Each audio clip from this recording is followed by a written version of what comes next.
Good evening, and welcome to the 2013 Omnibus Lecture Season and our lecture this evening. I'm Vicki Carwine, Chancellor of IPFW. Tonight, we are proud to host best-selling author Jeannette Walls. Ms. Walls spent time this afternoon with one of our senior internship classes taught by Professor Grady Vanderwall. Grady's class read the novel, The Glass Castle, as part of the class coursework. The opportunity to personally engage with nationally and internationally known authors, scientists, Supreme Court justices, astronauts, for example, in settings such as the one Ms. Wall generously participated in this afternoon, are invaluable to our students' learning and such a tremendous value to the intellectual discourse and development of our community more broadly. For nearly 20 years, the Omnibus Lecture Series has been made possible through the generous support of our sponsors. The founding sponsor of Omnibus is the English Bonter Mitchell Foundation, which has funded the series since 1995. With its loyal support, IPFW has been able to host more than 100 nationally recognized speakers who have enriched the educational experience of our students and engaged our community. Through the generosity of the English Bonter Mitchell Foundation, all of the Omnibus lectures have been offered free of charge to the campus and to the public. I also want to thank the Dr. Lewis A. and Ann B. Schneider Foundation for their support, and to our 2013 Omnibus Media sponsors, Wayne TV and Northeast Indiana Public Radio, who have supported this series for many years, helping us to publicize these outstanding events. We will be launching our 50th anniversary celebration in May of 2014, marking 50 years of higher education in this community.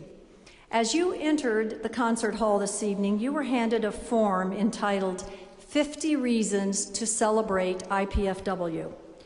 This is a community-wide contest, not just for our campus. So we'd like for you to tell us in 50 words or less why you celebrate 50 years of IPFW being in our community. The 50 best reasons will receive 50 great prizes. So please fill out the forms, and if you will return them to us as you leave the hall this evening, we would appreciate that. And for more information, you can visit celebrateipfw.com. So now let me tell you a little bit about the format for the program this evening. After the lecture, there will be a question and answer period for about 15 minutes. There is one microphone stand on the lower level of the auditorium and one on the second level. And we would ask that you please go to the microphone for your question so everyone can hear. Please keep your question brief so that we can accommodate as many people as possible during the limited time that we have. At the conclusion of the question and answer session, Ms. Walls will be signing copies of her books in the lobby, and our bookstore in Walb Union also has copies of her books.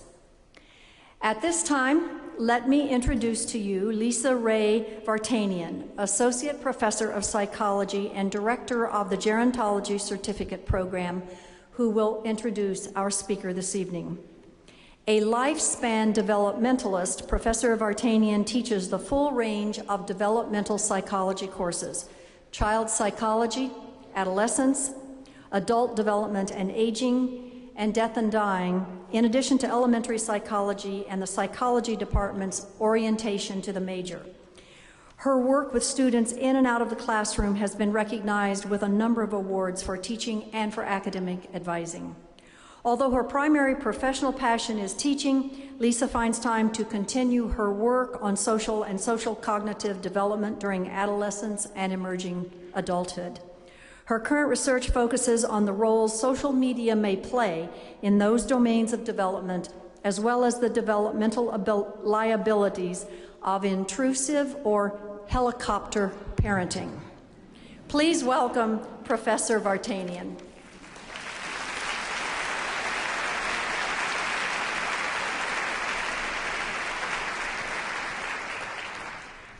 Good evening. Jeannette Walls is a journalist and an author of the memoir, The Glass Castle, which has been on the New York Times bestsellers list for more than 4 years. The book has sold more than 3.5 million copies in the United States, been translated into 22 languages, and was named one of the top 10 books of the decade by Amazon.com. Her story gives hope to those facing challenges and makes them realize that anything is possible. Her follow-up book, Half Broke Horses, a true life novel, was released in 2009 and was an immediate New York Times bestseller. Her newest book, The Silver Star, was released in 2013. As a journalist, her work has appeared in New York Magazine, Esquire, USA Today, and on MSNBC. A true inspiration for our time, please join me in welcoming Jeannette Walls.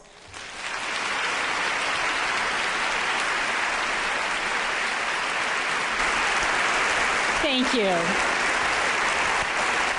Thank you.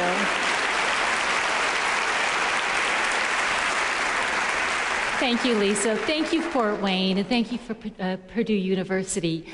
It is such an honor to be included in the list of speakers in the Omnibus Lecture Series. I made the mistake of looking at some of the past lecturers. It was a little intimidating, to tell you the truth. You guys have all these world leaders and pundits and peacemakers and war makers and Nobel Prize laureates and stuff like that. And tonight y'all have me. And I don't know. Well, thank you. Thank you. Thank you. That's very kind of you. But my major qualification for being here tonight is that I had a really weird childhood. I am just a woman with a story.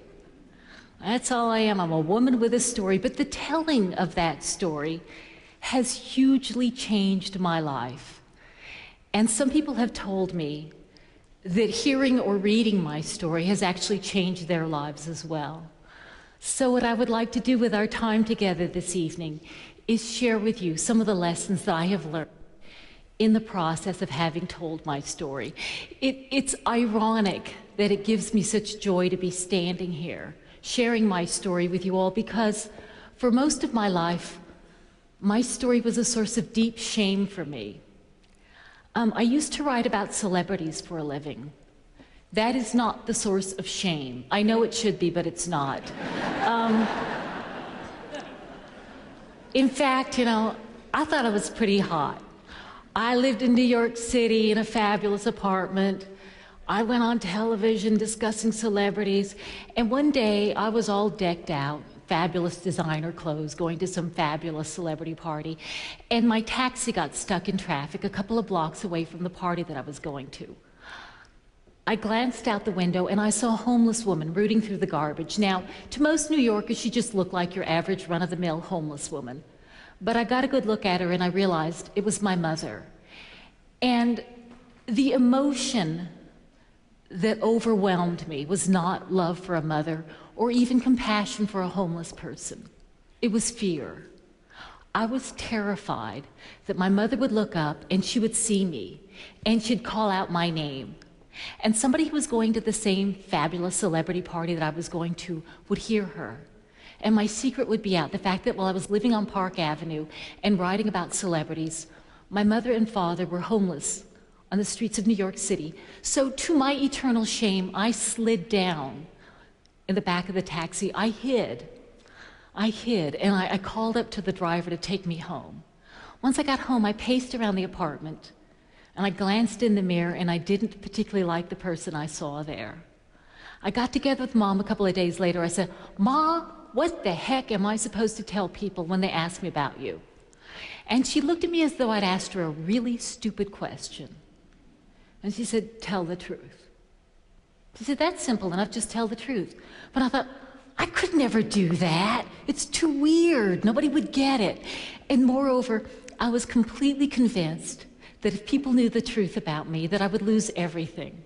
I thought I'd get fired from my job, I'd lose all my friends and the meager little standing that I'd worked so hard to carve out for myself. I hope I've learned a lot since then. Foremost, what a knucklehead, what an idiot I've been for so much of my life. But, you know, even though I was completely convinced that I would lose everything, I felt that it was something that I had to do. I felt, you know, I had everything I'd ever dreamed of and then some. Great apartment, enough money to order Chinese food whenever I wanted. I went on television, discussed important issues like who Lindsay Lohan is really dating, but it felt wrong. Something was missing. So I sat down and I tried to rise to my mother's challenge and just tell the truth. And I thought about this crazy childhood that I'd worked so hard to forget and to escape from. Now, some of y'all are familiar with my story, some may not be, but I was asked by a journalist the other day, would you describe your upbringing as modest? Honey, there was nothing modest about it. Nothing modest at all. We was po. We weren't even poor. We couldn't afford the last OR of poor. We were po.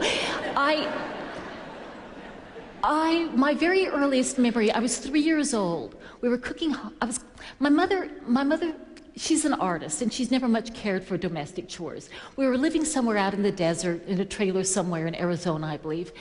I was 3 years old, and since my mother didn't enjoy cooking, I was cooking hot dogs for myself. I had a little pink dress that stuck out. It caught on fire. Ma took me to the hospital. And the thing I remember about the hospital is how luxurious it seemed. They had all this fancy stuff like ice, and they never seemed to run out of food, and they changed your sheets even when they didn't look all that dirty. But after about 6 weeks in the hospital, my father came and rescued me. He scooped me up and he ran away. There were people hollering for him to stop. I don't know if it was because my treatment wasn't finished or we didn't pay the bills. But he jumped into the car was waiting for him, jumped into the waiting car and sped off. Dad called that sort of thing doing the skedaddle. When I grew up, we were all the time doing the skedaddle. We were all the time running away from someone or something, and sirens were all the time blazing. Dad said it was the mafia and the CIA were out to get him. Mom said it was bill collectors, but whoever it was, we're all the time on the run. And when we weren't running from someone, we were chasing something. See, Dad said all this running around and running from the cops and sleeping in cars and sleeping in cardboard boxes, he said that was temporary. One of these days, he was going to build a great big mansion for us out in the desert. It was going to have glass ceiling and glass walls. He called it the Glass Castle. All Dad had to do was find gold, and then he was going to build us our glass castle. Well, alcoholism and a few other things got in the way. We ended up, when I was about 10 years old, we moved into this little coal mining town in southern West Virginia where times got really tough. We had no indoor plumbing, no heat.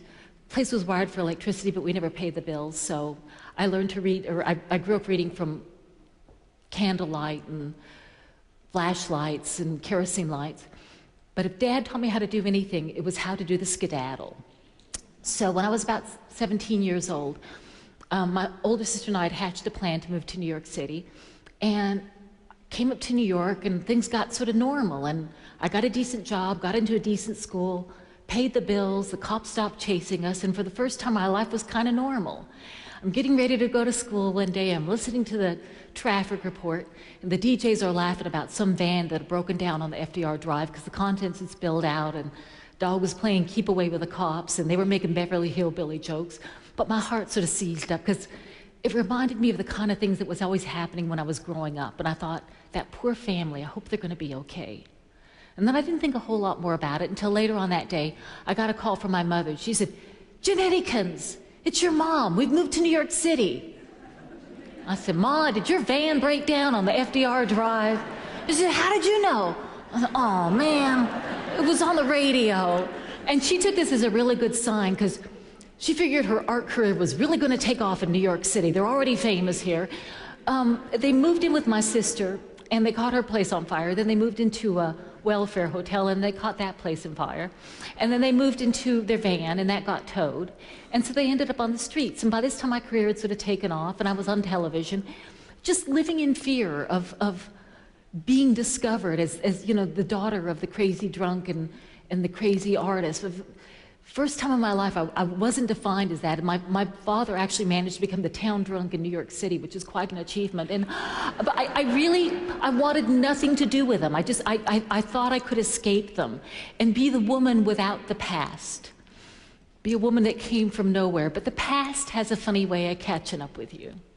And it did on that particular day that I saw Mom on the streets, and she either gave me permission or challenged me to tell the truth.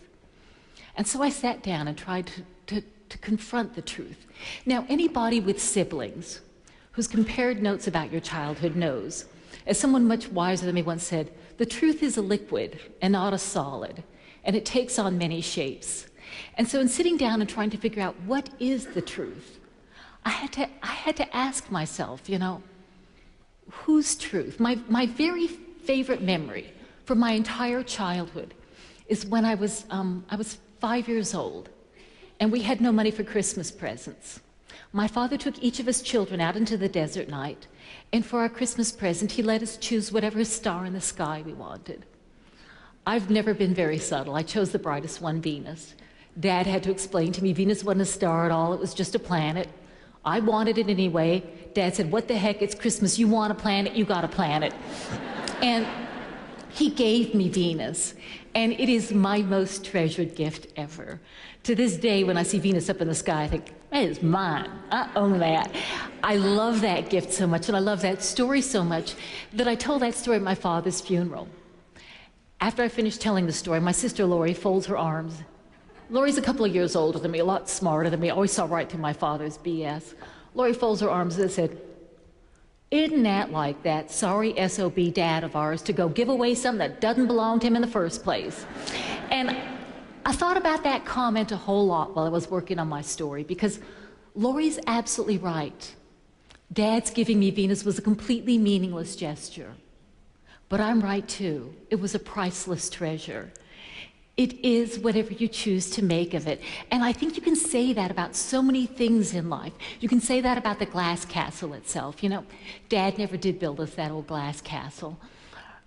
And you can see it as another one of his drunken dreams and another one of his unfulfilled promises, or you can see it as I choose to. And it is a choice. And I choose to see it as a hope and a dream for the future, and a belief that maybe one of these days I would actually have a nice place to live. And I've come to believe that that is the most valuable gift that you can give a child, is that hope and that dream for the future. Ideally, yeah, they get the food and clothing as well, but I have to say, I think I'm one of the luckiest people in the world. It's so interesting to me. Some people think that my story is a tragedy. Some people think it's a triumph, and it's entirely up to you or up to me to decide what it is. I hope that in the process of telling my story, that I learned some of the lessons I should have learned a long time ago. When I was about 4 years old, I thought I heard a monster under my bed. And at that age, I kind of knew there was no such thing as monsters, but I still thought I heard something. So I went in and said to my dad, Dad, I think there's a monster under my bed, half expecting him to say, honey, there's no such thing as monsters, now go back to sleep. Thing is, if he would have said that, I still would have been afraid. Instead, he says, was it a wicked-looking creature with these great big old long sharp teeth? And I said, maybe. And he said, and nasty-looking yellow eyes. I said, I think so. And Dad said, that sounds like an old demon. Old demon's been chasing me for years, but now I guess he realizes Rex walls don't scare so easy, so he's going after my kids. Let's go get him. So Dad gets out a big old hunting knife and gives me a little pipe wrench, and we go look into the bed for old demon. Couldn't find him. We go out into the desert night, and Dad's cussing up a blue streak, waving around his great big old knife, and I'm getting to the swing of things, waving around the little pipe wrench, saying, come here, demon, I'm not scared of you. No demon. Dad sits me down, he says, honey, it's just like that old demon. He's a bully, and like most bullies, he's just a coward. And he gets his jolly scaring people. Thing you got to do with old demon is you let him know you're not afraid. You look him in the eye, and he turns tail and runs. Well, what Dad was trying to tell me, of course, was to face my fears. And I've always thought of myself as a kind of brave person. I've never been afraid of snakes or anything like that. Or when I moved to New York, I wasn't afraid of getting mugged. I got beat up wherever I lived. This was nothing new. But it's taken me this long, so much of my life, to understand that for so long my demon was myself. It was my own past. And I guess I've kind of understood how how wise my father could be in his drunken rants. You know, you run from that demon, it will chase you.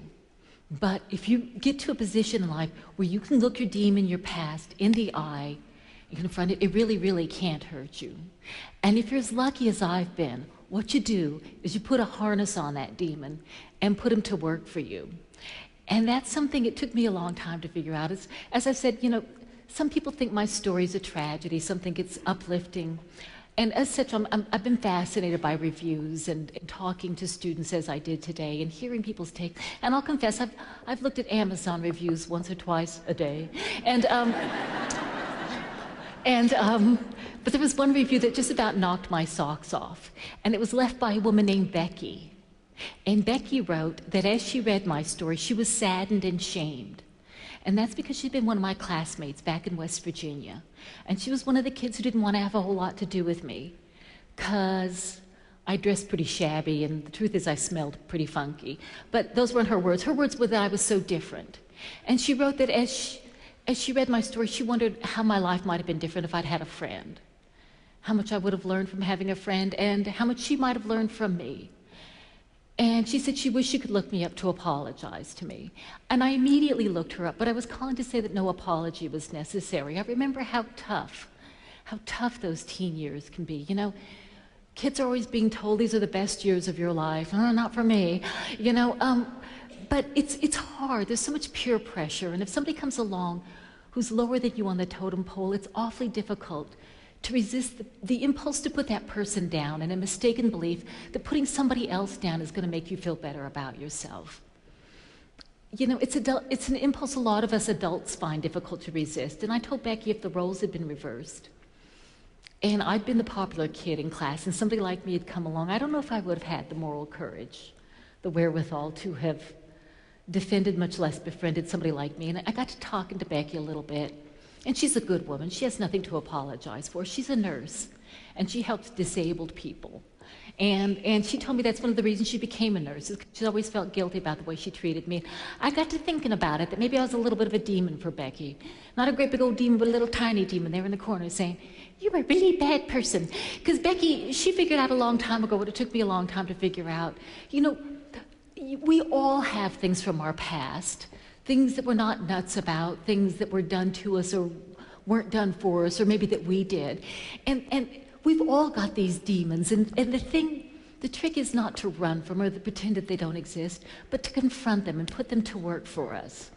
I've come to believe that those of us who've had challenges in our life, maybe more than our fair share of challenges, not necessarily economic, but any sort of challenge, but those of us who've had a lot of challenges in life can be at an advantage over those who haven't. And this is a conclusion I'd come to well before the publication of my book. I was working at a snooty magazine in New York where they kind of look down their nose at you if you'd gone to a public school. And maybe that's one of the reasons I kept kind of hush-hush about my past. But I had befriended a very well-to-do woman. Fancy French boarding schools and stuff like that. And she wanted to go on vacation together. Well, that would be sort of interesting, go on vacation with a rich person, see what they do. I said, well, what did you have in mind?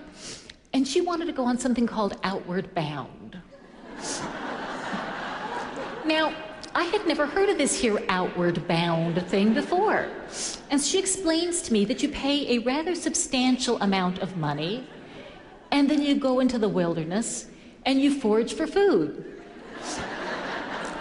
And I didn't want to say anything, but I'm thinking, honey, the first 17 years of my life were in Outward Bound, you know? I called my brother and said, Brian, you are not going to believe this. Rich people got to pay for their hardships, you know? We both thought it was the funniest thing we'd ever heard until I got to know this woman a little bit better. And she's such a strong and resourceful woman. And there's no doubt in my mind that she could do whatever she sets out to do. But she doesn't know that, because her incredibly wealthy parents took away the obstacles in her life. They also took away the gift that we all get from learning to navigate those obstacles. I'm not knocking wealth. If anybody out there has some money, God bless you. You know, I got a little money myself now. I like it a lot better than having no money. I live in a place that has flush toilets. I got to tell you, I love it. Every time I flush a toilet, I say, thank you, God. You know, it just, it goes somewhere, and it's just wonderful, you know. I love having a little money, woo! But everything in life is both a blessing and a curse, and it's entirely up to us which one we choose to focus on. And there are blessings of having a rough childhood, and one of them is I'm a fighter and a scrapper. That's one of the blessings of my childhood. I know how strong I am. I'm a fighter and a scrapper. One of the curses of my childhood is that I'm a fighter and a scrapper. And it's taken me a long time to understand you don't always have to fight. You know, and that was a scary thing for me, to kind of put down the weapons and take off the armor and to trust people. And it has been transformative for me. I've been asked how telling my story has changed my life. I used to see the world as a place filled with potential enemies. Somebody looked cross-eyed at me, honey, I'll kick your behind. I'm not, you know, but I did not expect the love and the understanding and the compassion. The world has been transformed for me from a place filled with potential enemies to a place filled with potential friends. I think that one of the challenges that those of us who've had maybe more than our fair share of hardships is that we kind of internalize these things. If these bad things keep happening to me, that must mean I'm an unworthy person. As I mentioned, I didn't have a lot of friends when I was growing up, but my brother, for whatever reason, had some, and he'd kind of share his with me. And when we lived in West Virginia, there was one friend in particular who was very close to. They were almost like brothers. And we used to stop at this fella's house sometimes on the way to school. I'll call him Sam. And I remember stopping at Sam's house one very cold morning, and his mom was fixing breakfast at the coal stove. I remember looking around thinking, wow, this would be the life of luxury. I'm not asking for a whole lot, but they've got food and they've got heat. If I could live like this, I would be happy.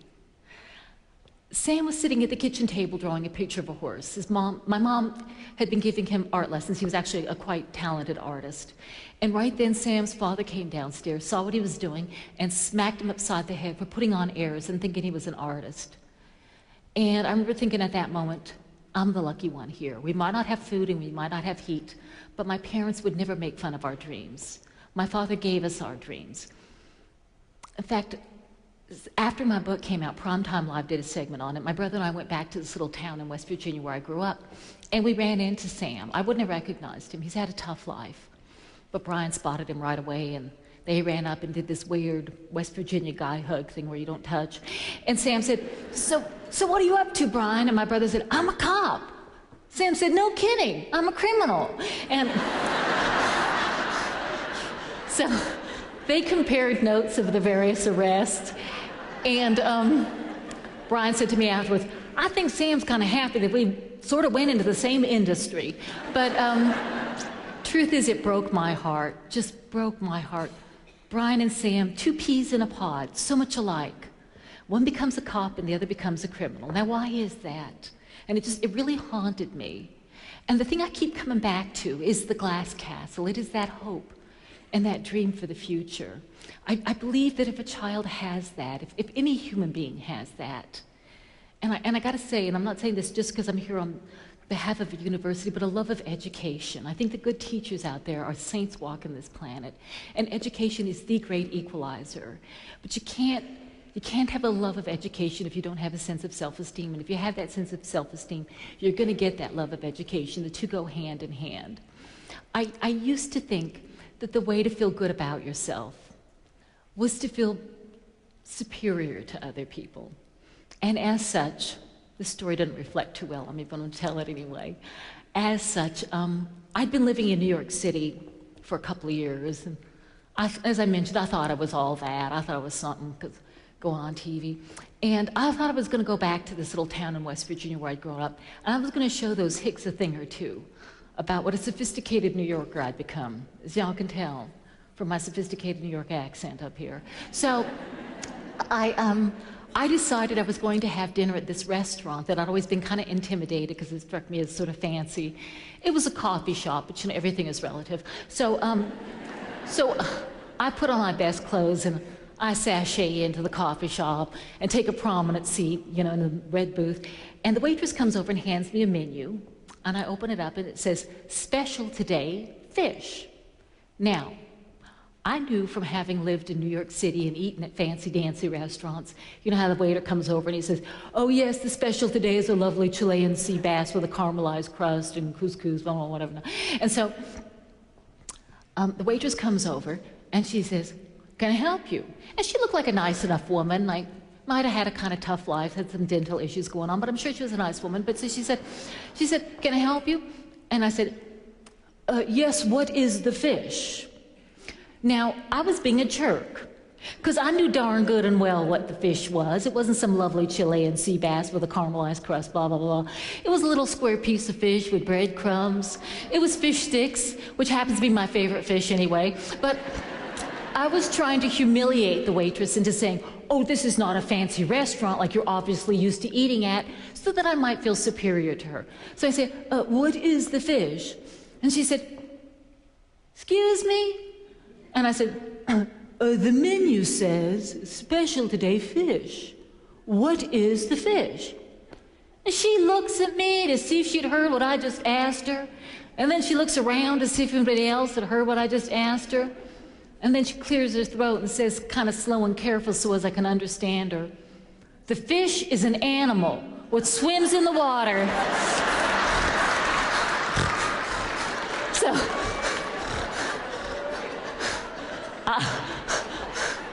I'm trying to be a snob, and I failed miserably. She's thinking, "Make them pretty dumb where you come from, you know? Hope she doesn't ask me about the chicken." I'm trying to be a snob, but if I had succeeded, the only thing I would have succeeded in doing is making her feel bad about herself. And I wouldn't have felt any better about myself. If I wanted to feel better about myself, I should have introduced myself and I might have made a friend, but I didn't understand that. I didn't know that because I was so determined to protect myself. I'd sort of built this barrier around myself. I didn't care about other people. I only cared what other people thought of me. And I was trying to protect myself and isolate myself. But, shame is a funny emotion because you isolate yourself thinking you're protecting yourself, but you're just cutting yourself off from other people. And you end up alone. And I didn't know that when I sat down and tell my story. And as I was doing it, I'm like, why am I doing this? Why am I telling my story? I've got a great job. I have everything I've ever dreamed of. Why am I exposing myself to what I was certain was going to be shame and humiliation? So I developed a fantasy for my book. Now, I never dreamed of the bestseller list. Somebody asked me if an event like this is a dream come true. Would have had to been crazy to have dreamed that I'd go to a university lecturing about myself. That would have had to be a little bit Looney Tunes. My fantasy for my story. Now, any author who tells you they don't have a fantasy for their story is lying to you, because writing is an excruciating process. And you're sitting there all by yourself, typing away, and you're thinking, this is so inarticulate, nobody's going to read it. So we all develop fantasies for our stories. And mine was never the bestseller list or any foreign sales or lectures or any. My fantasy for my story is that one day a rich kid would read it. And by that I mean somebody whose folks could pay the bills on time. And I hoped that maybe that rich kid would understand and would be a little bit nicer to those kids of us from the wrong side of the tracks, and that I would spare some child the teasing and humiliation that I went through. And then as I worked on the book a little bit longer, I developed a bolder and more ambitious hope. And that was that somebody who was growing up like me would read it. Somebody who was growing up like I had grown up would read it, and that somebody would get a glimmer of hope, like I got from reading A Tree Grows in Brooklyn when I was 10 years old. I have to say, readers have been so much smarter about this story than I ever expected. Readers understand things I didn't understand. I was in an event one time, somebody said, "How come y'all's family left Arizona for West Virginia? You had some stability, you had some security. Why did you leave?" I said, "I don't know, and I can't get a straight answer from my mom. I can't." And this woman in the audience raises her hand. She said, "I know." I said, "How do you know?" And she said, "My book club discussed it." So I love book clubs. I'll never need to go into therapy. I just hang out with book clubs. They're great. But so anyway, I didn't know that, though. Like I said, I didn't know how smart readers would be. But not long after the publication of my story, I was I was approached by a young woman, long blonde hair, beautiful young woman, 14, 13, whatever. And she said she'd read my story while her family was vacationing in the Caribbean. And I thought, ooh, there's my rich kid.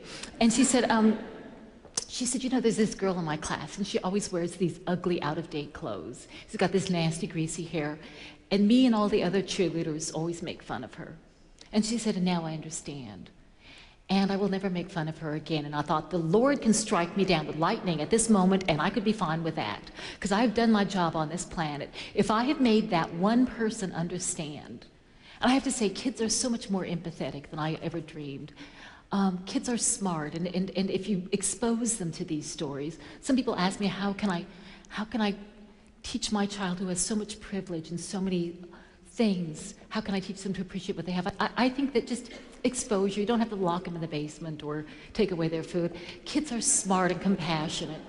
But this, I thought that my dream for this story has come true. But then not long after that, I was approached by a young man. And he said, he told me he hates books, hates reading, and doesn't much care for writers. He said, but he enjoyed my story. And I said, well, if you don't like writing and you don't like readers and writing and all that, then why did you enjoy this particular story? And this young man, he ponders that question for a moment. And then he says, that there is a fine white trash story. And a woman behind him sort of gasped and said, I believe that was meant as a compliment. But I took it as a compliment. In fact, I think it might be the greatest compliment I've ever received. Because, yeah, it is. If a young man who puts himself in the category of trash, if he can read my story and say, hey, you know something? This story makes me think of myself and others differently. And if a popular cheerleader can hear the same story and say, hey, you know something? This makes me think of myself and others differently. That, ladies and gentlemen, that is why we tell our stories. You know, I didn't know that when I sat down to tell my story, but I think that we memoirists, that we get a little bit of a bum rap.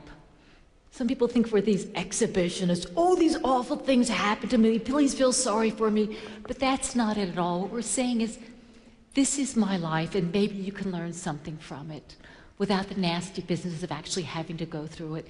And in my experience, people are not looking for a freak show. They're not looking to look down. Readers and listeners are not looking to look down at somebody, they're looking to understand. And if you have two parties who are willing to be honest and open and listen and talk, that's what it's all about. If it sounds like I'm standing up here bragging, it's because I am. But I am not bragging about myself, I'm bragging about the power of storytelling. How if one person opens up, it encourages the other to open up. And if you all leave this auditorium today thinking about my story, then I haven't done my job completely. I hope that you're thinking about your own stories as well. Bear with me while I tell you another story about a student reading my story, because I love this, the fact that kids have been reading this, but it was in a rough Rust Belt area in a state not too far from here that's been going through tough economic times. And the teacher was trying to get the kids to read about poverty and understand that they're not the only ones in the world who've ever been poor. And she said Dickens just wasn't reaching them. And she said there's one young woman in particular she was trying to get through. She said, I love this girl. She's got a lot of energy, a lot of life in her, but she's kind of on the edge. She's had a few brushes with the law. And I was hoping your story would resonate with her. And unfortunately, this young woman comes into the class one day, slams my book down on her desk, and said, that is a very upsetting story to me. And the teacher said, why is that? And she said, there is a scene in that book where the mother takes 3 children to go shoplifting for one of the kids, and that is just wrong. And this teacher thinks, oh, this is great. I can have a conversation with this young woman about crime and punishment and larceny and all that good stuff. And the teacher said, what in particular bothered you about that scene? And this young woman says, when you go shoplifting for one of the kids, you got to get something for all of them. And the teacher said, it was quite the eye-opening conversation. She said, I'd always thought of this young woman as somebody who breaks rules. But after this conversation, I came to understand she doesn't break rules at all. She was just taught a different set of rules. So again, you know, that is the power of storytelling. And people have asked me, it must be so weird having everybody know all this stuff about you. It's the opposite of weird, because I can meet a complete stranger. We can cut right through the small talk. I mean, you know, they don't ask me, oh, where are you from? It's like, honey, you think your life was weird. Wait till you hear about mine. And they just divulge all of this great stuff to me.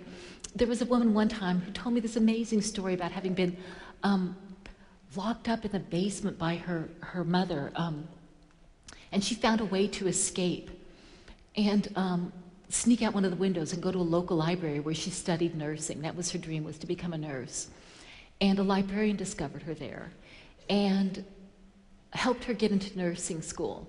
Now, this woman was telling me this story as a professor of nursing. That is how far she'd gotten with her dream. And she said, but I've always been ashamed of my story.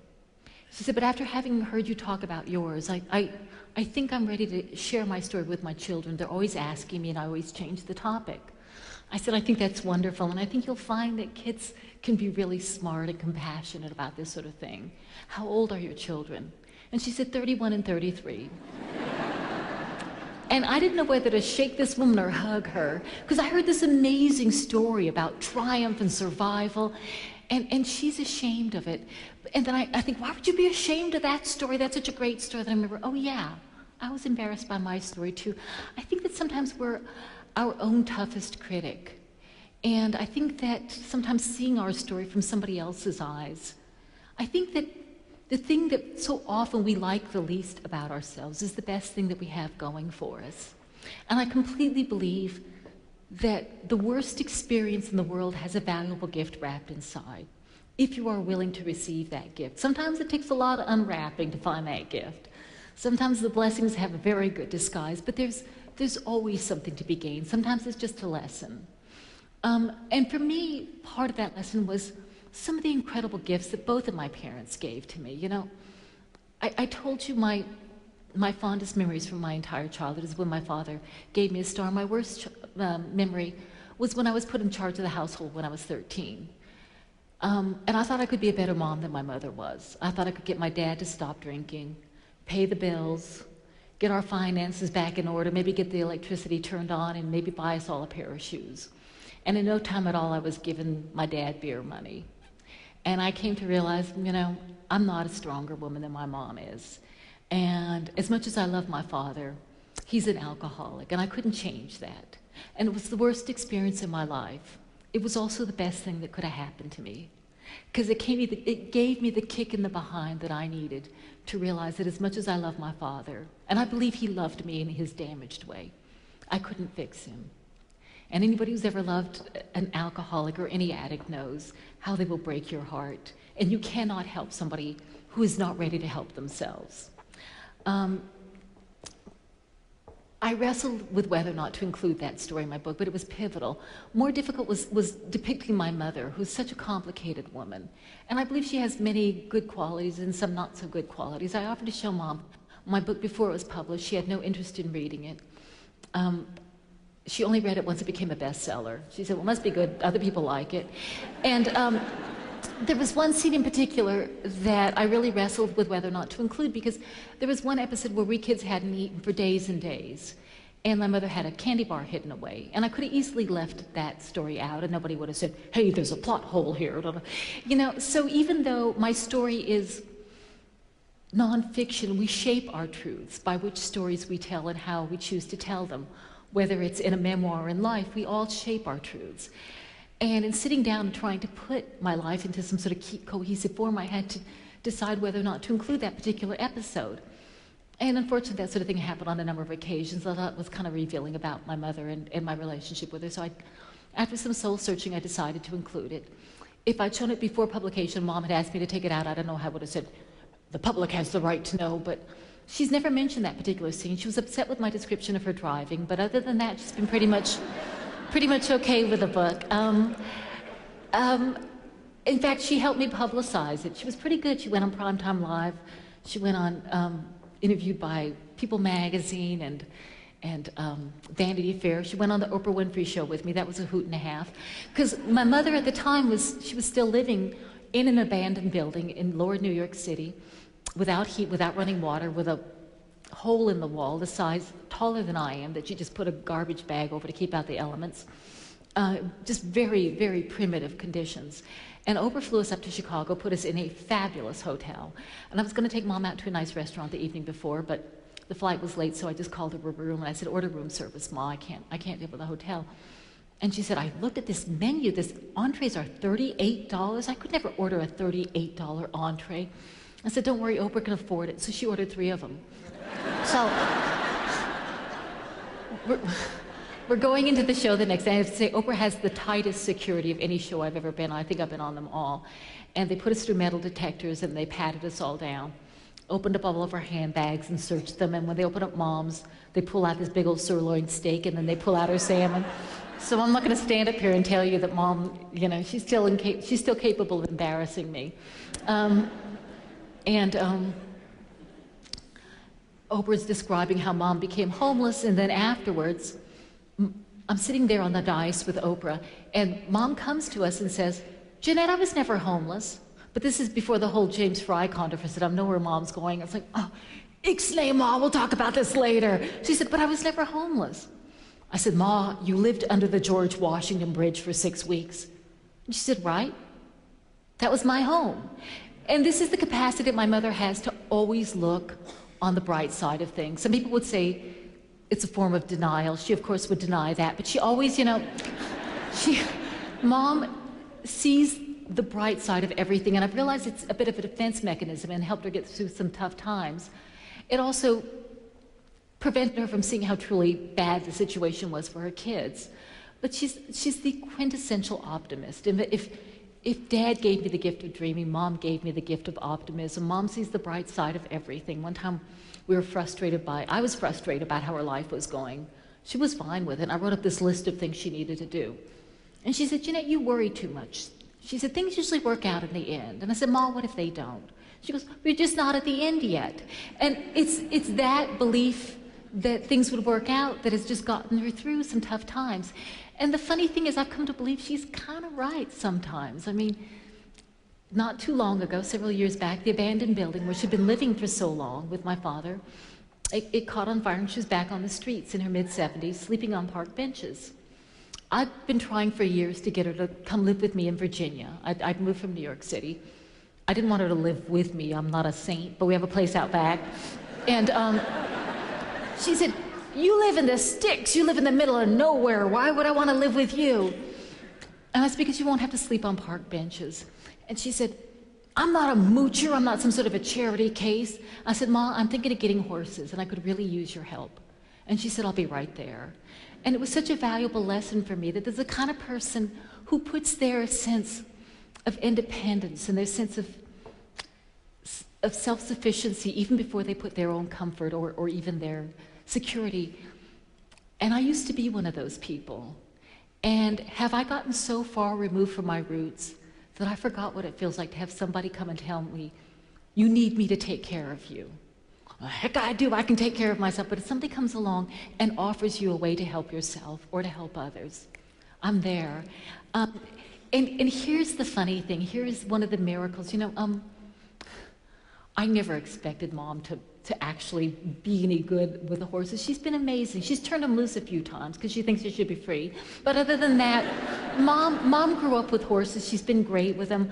I actually love having her live with me. You know, she's still the far side of loopy, but she's never been this balanced. By the way, I'm not making fun of, I hope it doesn't sound like I'm making fun of homeless people. I do a lot of work on behalf of the homeless. And people are always asking me, or your parents typical of homeless people? There is no such thing as a typical homeless person.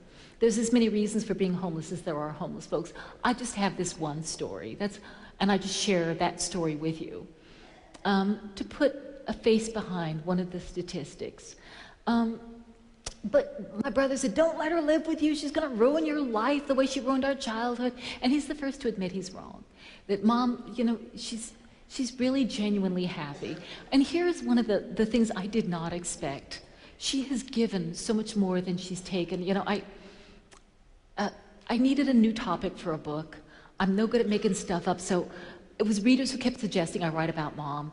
I thought, you know, I proposed the idea to her. I didn't invite her to Virginia with the purpose of exploiting her, but as long as she's there, I go ahead and, what do you think, Mom? And she was all for it. And I ended up not writing about her, but about her mother at her suggestion.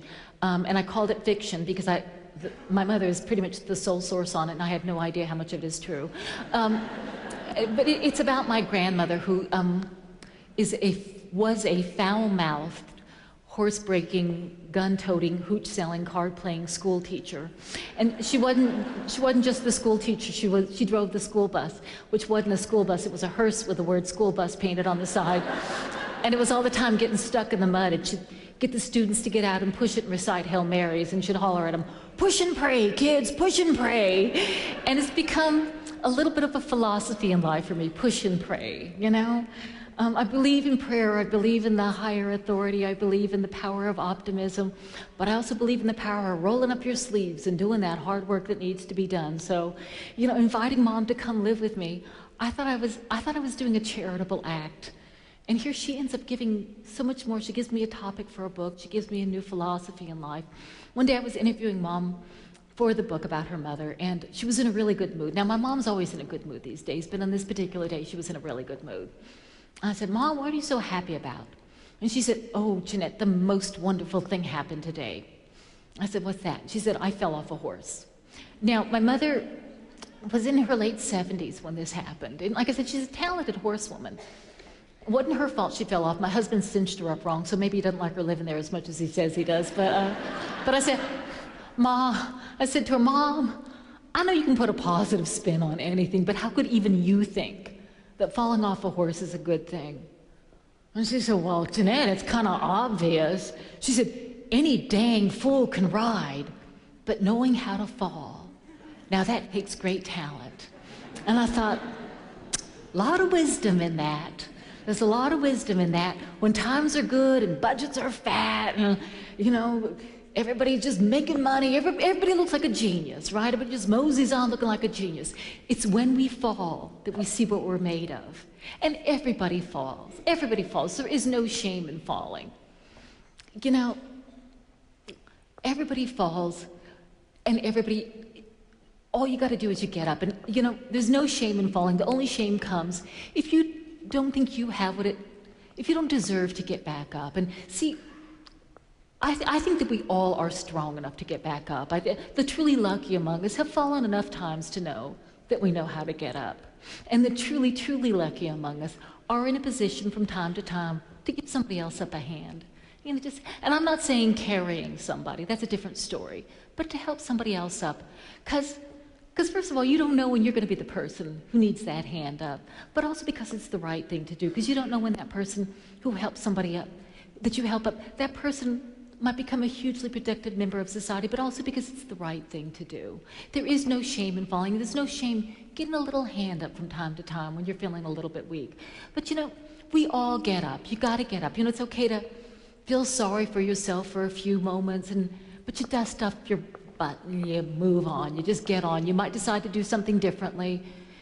If you don't learn something from your mistakes, it's just something bad that happens to you, but you get back up. And if you get a little bit bruised or a little bit beat up in your fall, that's okay too. That's okay.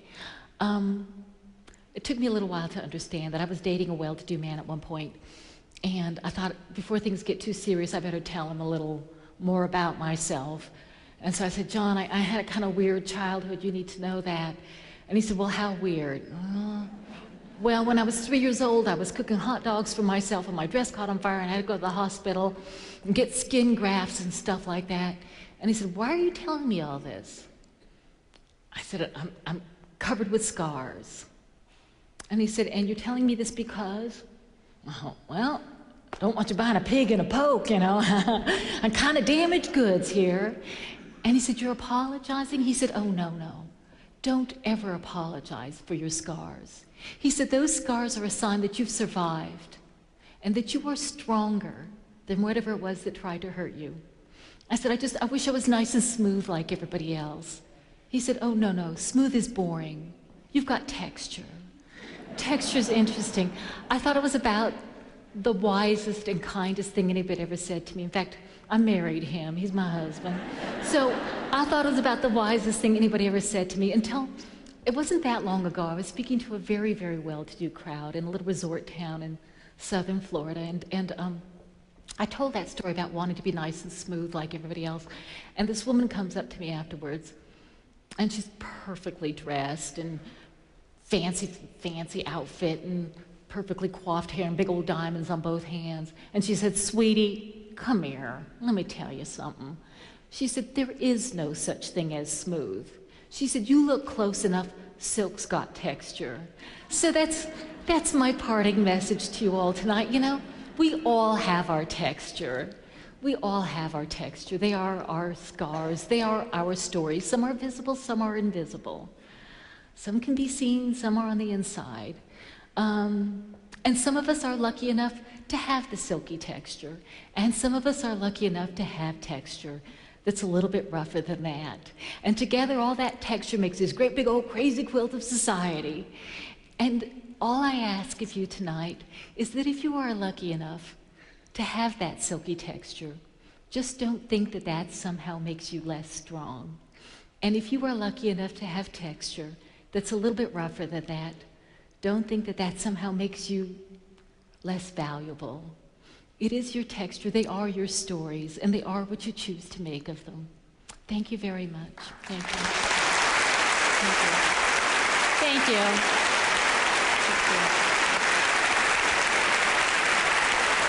Thank you. Oh, thank you very much. Thank you. Oh, my goodness. Thank you. Oh, thank you. Thank you. Thank you.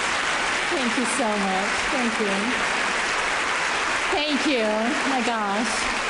Thank you so much. Thank you. Thank you. That's very, very generous of you. Thank you so much. We do have time for a few questions. Thank you. My goodness. I will answer any question I can. If I don't know the answer to it, maybe somebody's book club here has discussed it. So thank you. Anybody? Does somebody want to ask? Yes.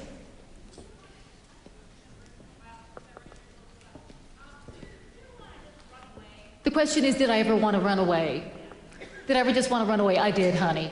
I did when I was 17. I did the skedaddle. But I have to tell you, one of the valuable things about my childhood is that I saw early on how tough it is to make it on your own, because I was pretty much on my own anyway, and I didn't idealize how hard it is to make a living.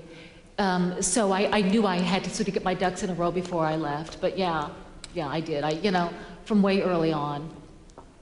I would like to just remind all of the questioners, please come to either this microphone or the one on the upper level, please. We'd like to be able to hear your questions. Thank you.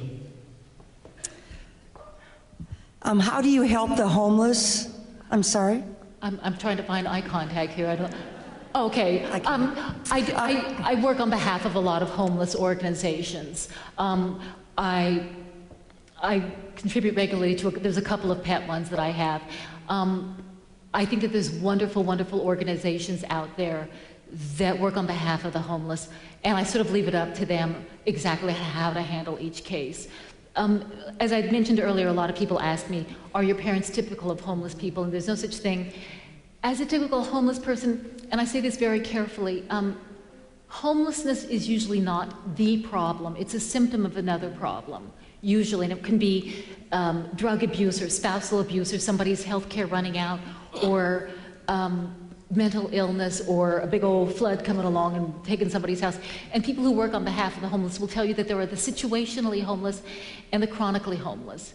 And the chronically homeless are a bigger challenge because you're not just trying to give them a home, you're trying to sort of readjust their thinking. And my parents belong in that category, the chronically homeless, where they're just sort of kind of, I don't want to say they're homeless by choice, because I begin questioning the concept of choice. But my mother is somebody who just doesn't have the same values as other people. And some people have asked me, how could you forgive your parents for raising you the way that you did? And my mother can't take care of herself. How could I expect her to take care of me? But to answer your question, I just do work on behalf of a lot of homeless organizations. Okay, thank you. Thank you. Thank you for sharing your story. Did you ever see yourself as a victim, and is there a story that made you turn around that thinking? I've never thought of myself as a victim. I do not, but thank you for asking that excellent question. I often thought, and I especially feel today, that I'm the luckiest person in the world, I really do, but, and what I was alluding to earlier, a lot of people ask me how I could forgive my parents. To me, it's not even a question of forgiveness. To say I forgive my parents, that does set me up as a victim. I don't feel, my parents are who they are, and it's not a matter of forgiveness, because how can you forgive somebody for being who they are? I believe that they had great gifts to offer me. And one of the reasons I believe that I didn't feel like a victim is I sort of bought into some of my father's mythologies, including that I was going to have a great future. And that's why I will always be grateful to him. There was never, the extent to which I felt sorry for myself is just, I thought nobody would understand. I thought that people would not get it. And boy, was I wrong. Oh, thank you. Thank you. Thank you. Thank you. Thank you. May I ask you if you are a Christian? Ask anything. Nothing's off limits. I am. I'm very, you know, I've always been very, there's just never been any doubt in my mind. But yes, I don't want to be divisive here, and I don't want to get into details, but yes, I am very much. May God bless you. Thank you. I think that's already happened, but thank you. May I say on behalf of our book club, who is here tonight, although your experiences are extraordinary, your writing is more than extraordinary. You have a great sense of humor, and I love your writing. I just have a question, if it's not too personal. What are your brother and sister doing now? Thank you for those lovely comments. It's so funny that people say, I don't want to get too personal. Honey, I wrote a book about my life, you know? And it's like, I can't get a, that's none of your business. You know, my older sister Lori is still living in Manhattan. She's still an artist, though she's taken up some sort of clerical work on the side to subsidize that. My brother has retired from the police force. He's no longer with the Gestapo. He, for a while, he was a teacher, a 9th grade English teacher. Such a good teacher. I said I so admire good teachers, and I do believe most of the teachers out there are good. They're not doing it for the big bucks. He worked in a rough area in Brooklyn and was told, if you can get these kids not to mug you, it's a miracle. And he actually raised all their reading skills at least a couple of years. He said they were good kids. He said becoming a parent made him less sympathetic to mom and dad, but becoming a teacher made him appreciate mom and dad more. Because they always put such a big emphasis on education. I cannot remember a point in my life where I couldn't read. And so Brian's doing great. He's had to retire from teaching because they have some sort of rule where you can't draw a teacher's salary and a cop pension. So he mostly works for Habitat for Humanity now. And my kid sister Maureen is living in California. She is not setting the world on fire with her career, but she lives in a clean, safe place. One of the many blessings that's happened as a result of the book coming out is that we're back in touch. And I'm trying to get her to come live with me in Virginia. She says she never wants to live where it's cold ever again. I keep saying, Maureen, the cold's not too bad when you got a thermostat. You just move this little thing over and it gets all warm. But she said, you know, she almost froze to death. And it was so cold. And it's funny because I kind of like the cold. I got a fireplace, but it's all for show, you know. It's nice being able to get warm or take a warm bath, but I might have to accept Maureen will never take my offers, but I'm not giving up. I'm going to tell her I could really use help with the chickens, so fingers crossed. Has your mother sold any of her paintings now that... That is so funny you would ask that. Mom, you know, I've come to realize, it's thanks to readers, because now that she's getting her art is getting some attention, and people have actually come by trying to buy her paintings, and she puts these exorbitant price tags on them. And I was like, Ma, you know, and a reader pointed out, they said, you know, maybe her paintings are for sale, the way your rock collection was for sale. For those of you not familiar with my story, I love my rock collection, so I charge thousands of dollars for, you know, a piece of flint. And I said, Ma, you don't really want to sell your paintings, do you? She goes, no, not really. But I had to get, the book is probably going to be turned into a movie, and the producer wanted a copy of one of her paintings. And so I went to her, you know, and I said, Mom, I want to buy one of your paintings. And she said, for you a discount. So she gave me the price, she gave me the painting at a third of what she would normally charge people, which wasn't cheap. And then when I told her what I was doing with it, she said, you can charge him full price and make a profit on it. So yeah, she still paints like a fiend, yeah. Thank you. Has anyone ever expressed great offense at some of the lessons or views that you talk about? Not to my face. I know that somebody told me that he tried to teach his kid about the demons hiding under the bed, and it didn't work out so well. I think that kind of lesson doesn't work out well unless there's a certain amount of chaos in your household. He said his poor nephew wouldn't leave the house, wouldn't leave his bedroom for 2 weeks. So, you know, but no, if anybody, I don't know how somebody, you know, it's interesting when you say great offense. Some people think, I was at an event one time where some people were debating whether or not I'd been abused as a child, and the example that the people who were in the pro-abuse camp were citing was how I'd been thrown into a pond to be, how my dad taught me to swim by throwing me, it actually wasn't a pond, a hot water geyser, but there were some sort of elderly ladies who'd been taught to swim the same way. It's kind of a generational thing. So, I don't know, take great offense. Honestly, if I'd known so many kids would be reading my book, I might have toned down my dad's language a little. I did not expect so many young people to be. I just tried to quote my father, and I kind of regret that I quoted so many curse words. But that was the way Dad spoke. But I don't know of anybody who's taken great offense at it. You know, if so, they haven't told me. Okay. I was just thinking how you said, you know, there's always with a terrible thing that happens, that there's a wonderful gift if you're just willing to accept it. I just thought that was a strong statement. Well, you know, sometimes that gift is just a lesson, and I'll tell you, I have spoken to people who have had children murdered, and I cannot imagine anything worse, and they turn that into a fund to help other children, or help to prevent that tragedy from happening to other people. Now, that gift does not necessarily equal the price that they paid, but you can take something bad that happens to you and try to flip it over and turn it into a blessing of sorts. It will not fill that hole, but you can get some good out of it if you are willing to receive it. You can sit around and mourn the loss, which of course is appropriate, and be angry for the rest of your life. Or you can learn something from it. How can we make sure that this never happens to somebody else? And if you are not necessarily the recipient of the gift, the blessing, pass the blessing on to other people so that they don't have to go through what you did. That's the sort of thing I'm talking about.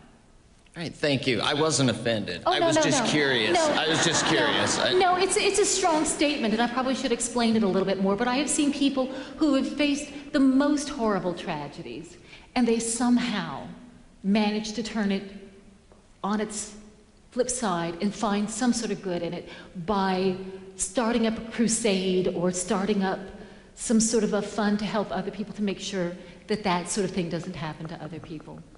Thank you. Thank you. If I remember right, your father made Brian give Ginger his birthday gift? Very good, yes. What if she had asked for Venus instead? Ginger wasn't getting Venus, I gotta tell you that. That's mine. Okay. Also, how old were you when the whole thing with Billy happened? I would have been about 8 years old. Oh. 8 years old. For those of you unfamiliar with the story, we had a rough kid in the neighborhood. So he was like 11 then? Yeah. Mm-hmm. Okay then. Thank you. Thank you.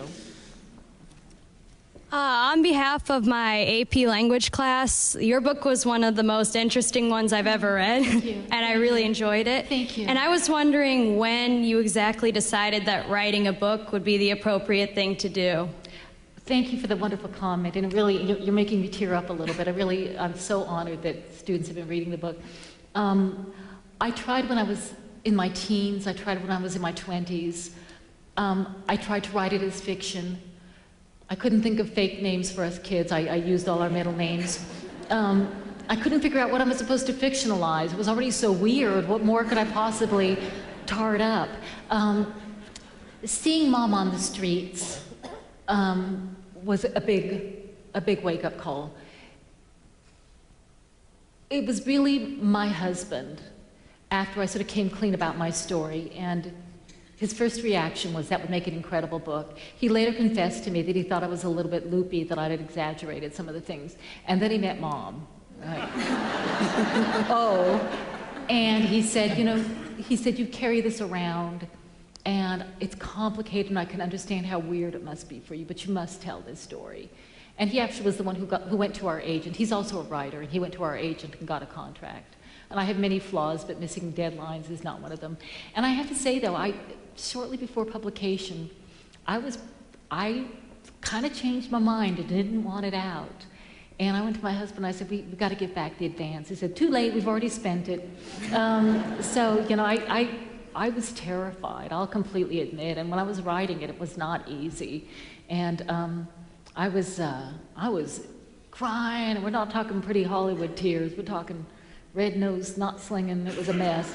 And, but a very wise man said to me once, and forgive me, I told some students this earlier, a very wise man once said to me, secrets are a little bit like vampires. They suck the life out of you, but they can exist only in the darkness. Once they're exposed to light, there's a moment of horror, but then poof, they lose their power over you. And I've just found that to be so true. These things that haunted me, like digging food out of a garbage, and now it's just something I went through, and it doesn't haunt me at all. So I'm a big fan of storytelling. And you don't have to necessarily reveal all your secrets to everybody you meet, but if you are ready to do it, and if you feel haunted by it, in my experience, trust people. They're so good. They're so wise. Thank you. Thank you. We have time for one final question this evening. Thank you. Your daddy said that he knew what his version of the glass castle was to give you. Yeah. What's your version of your glass castle? My version of the glass castle has been built. It's so funny because so many people have asked me, if I still have the blueprints for the glass castle, and they have long been lost. Architectural students have sent me architectural plans, their visions of what it would look like. I lost my geode. At events such as these, people very often come and give me gifts. I have a killer rock collection. I'm saying this because it's funny how you sometimes think that you've lost something that you wanted in life. And I believe that if you let it, it will come back to you tenfold. And I have all of these plans for the glass castle. I have geodes, I have Tinkerbell dolls. But I believe the glass castle, in my opinion, it has been built. It is your dream. It is what you want for the future. And I have that. I have everything that I could possibly want 10 times over. From reading your book, to me, and that you're obviously stating what you think your glass castle is, but from reading your book, it seems like your glass castle is in your heart. Very well said. Thank you very much. Thank you. Thank you all. Thank you. Thank you.